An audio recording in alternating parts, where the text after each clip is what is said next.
একটা গুরুত্বপূর্ণ খবর, বিরতির আগে আপনাদের বলছিলাম না যে ওপার থেকে এপারে যখন কেউ আসে তখনই তার নাম বদলে যায়, তাকে আর খুঁজেই পাওয়া যায় না।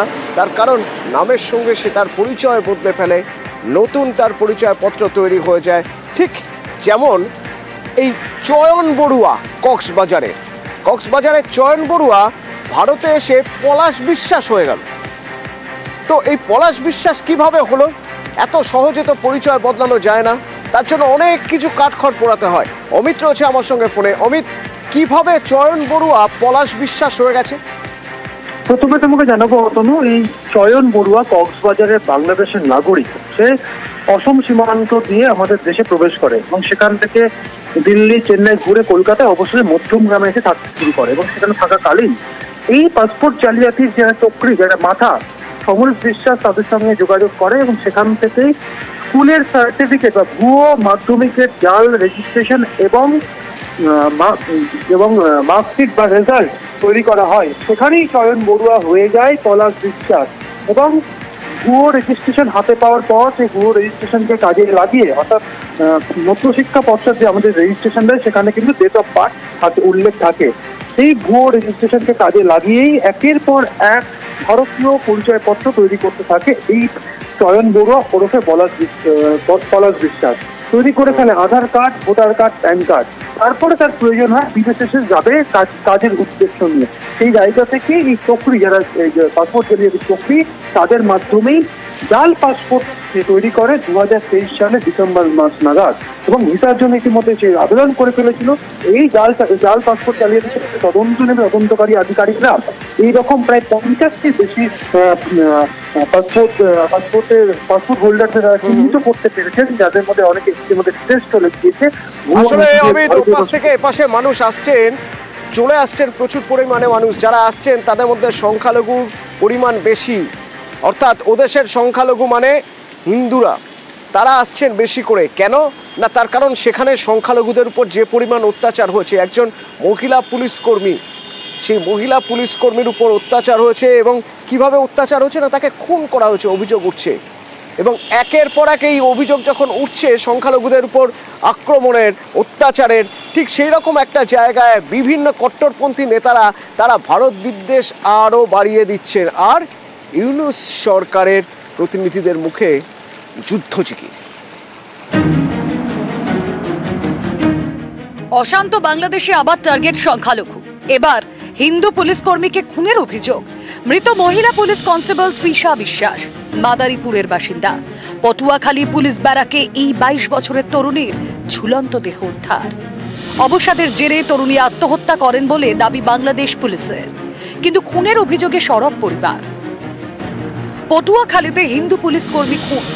আর রংপুরের কুড়ি গ্রামে মন্দিরের জমি দখলের চেষ্টা। মন্দিরের চারদিকে বেড়া দিয়েছে কট্টরপন্থীরা, ফলে মন্দিরে ঢোকার রাস্তা বন্ধ।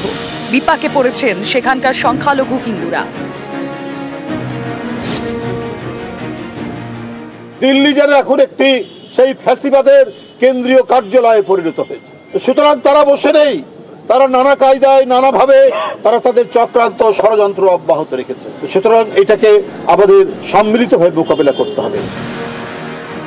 একদিকে বিএনপি নেতার ভারত বিদ্বেষ, আরেকদিকে চীন সফরে বাংলাদেশের বিশেষ উপদেষ্টা। তারা এখন চীনের কাছে নতজানু। বাণিজ্যকে আমরা রাজনীতির সাথে মিলাচ্ছি না। ভারত যেহেতু আমাদের নিকটতম প্রতিবেশী এবং ওইখান থেকে আমদানি খরচ তুলনামূলকভাবে কম, তুলনামূলক সস্তা দামে পাওয়া যায়, সুতরাং ওখান থেকে আশাটা অব্যাহত আছে যে আমরা ওয়েলকাম করছি। পাশাপাশি মিয়ানমার কিন্তু তার চাল বিক্রির ব্যাপারে আরও চাল বিক্রি করতে চাচ্ছে তারা আমাদের কাছে। প্রায় 8 লক্ষ মেট্রিক টন চাল আসবে, মূলত ভারত, তারপরে আপনার মিয়ানমার, তারপরে ভিয়েতনামের সাথে আলাপ আলোচনা চলছে, তারপরে আপনার পাকিস্তানের সাথে অলরেডি চুক্তি প্রায় ফাইনাল পর্যায়ে আছে। মুখে নরম আর মনে গরম। ভারতের বিরুদ্ধে যুদ্ধজিগির জারি বাংলাদেশে। সীমান্তে উস্কানির পর এবার রণসজ্জার প্রস্তুতি নিচ্ছে বাংলাদেশ। বিএসএফকে টক্কর দিতে চাইছে বিজিবি। তাদের অস্ত্র কিনতে টাকা মঞ্জুর করেছে ইউনূস সরকার। বিজিবি কেন তারা সাউন্ড গ্রেনেড মারে নাই, বা কেন টিয়ার শেল মারে নাই, বা এইগুলি তো বিজিবির কাছে নাই।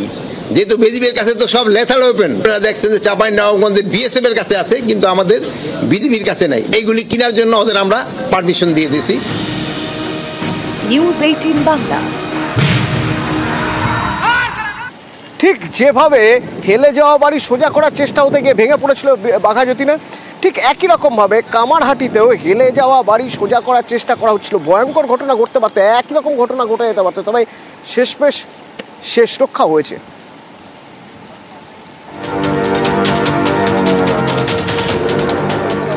14 জানুয়ারি বাঘাযতীনে বহুতল বিপর্যয়।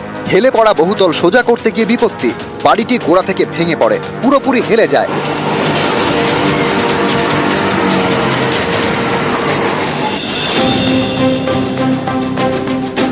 বাঘাযতীনের পর এবার বহুতল হেলে পড়ল কামারহাটিতে।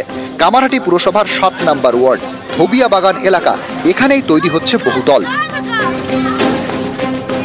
ছবিটা দেখুন, বাড়ির সঙ্গে বাড়ি একেবারে গায়ে গায়ে।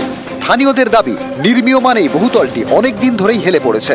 প্রমোটার চেষ্টা করছিলেন হেলে পড়া এই বহুতল সোজা করতে। বাঘাযতীনে হেলে পড়া বহুতল সোজা করতে গিয়ে বিপত্তি, কিন্তু সেই ঘটনা থেকে শিক্ষা নেননি কামারহাটির এই বহুতলের প্রমোটার। তিনিও হেলা বাড়ি সোজা করার চেষ্টা করছিলেন।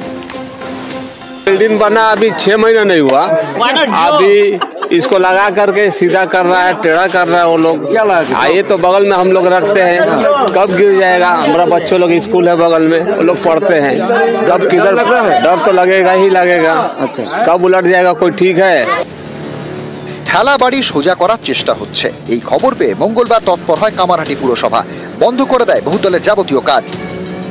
পুলিশ প্রশাসন এবং আমার পৌরসভার ইঞ্জিনিয়ার সহ সকলে আমরা গিয়েছিলাম, আমরা সেটাকে বন্ধ রেখেছি। কার থেকে পারমিশন নিয়েছে, কার থেকে কিছু নিয়েছে না, এবং তার সাথে সাথে বাড়িটা একদম পুরোটাই বেআইনি বাড়ি, প্ল্যান ছাড়া বাড়ি। আমরা সেটা ডিমোলিশ করার জন্য আমরা অর্ডার দিচ্ছি এবং পুলিশের নজরে এসে এবং আমি এফআইআর করছি। বাঘাযতীনে জলাজমি ভরাট করে বহুতল, আর কামারহাটিতে পুকুর ভরাট করে বহুতল।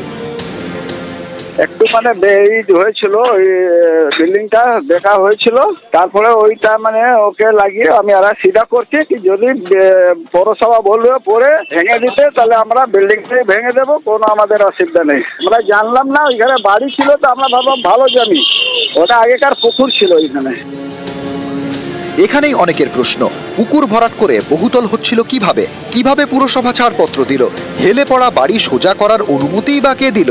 বাঘাযতীনের মতো ফের একটা বিপর্যয় ঘটে গেলে তার দায় কে নিতেন? সুবীর দে, নিউজ 18 বাংলা।